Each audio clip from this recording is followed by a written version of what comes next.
আরে এটা কি করছো? এটা চট্টগ্রাম স্পেশাল ডাল করছি। মটর ডালটা 2 ঘন্টা মতো ভিজিয়ে রেখেছিলাম। এবার ওটা প্রেসারে দেব। ওর মধ্যে একটুখানি কাঁচা লঙ্কা টমেটো দিয়ে দেব। আর এখানে পুঁই শাক করলাম। পুঁই শাক আজকে আমি পেঁয়াজ রসুন আদা দিয়ে করলাম। আর এখানে আলু কাঁকরোল তারপরে ভেন্ডি সব কাটা আছে, সব সবজি দিয়ে মানে সবজিটা ভেজে ডাল যেভাবে করে ওইভাবে করবো। ওর মধ্যে একটু পেঁয়াজ পড়ে, রসুন পড়ে, টমেটো পড়ে, কাঁচা লঙ্কা।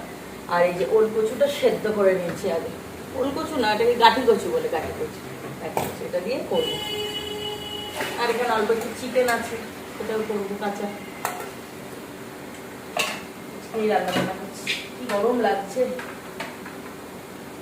এই নাইটিটা মার পছন্দ হয়েছে, মা কিনেছিল 2-3 মাস আগে, আমার পছন্দ হয়েছে, আমি নিয়ে চলে এসেছি।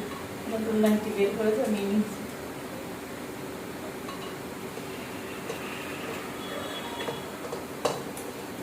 এটা বসিয়ে দিই, এটা দারুণ লাগে খেতে। এর মধ্যে বেগুন দেয়, ঝিঙে দেয়, পটল দেয়, ওগুলো দিয়ে নিয়ে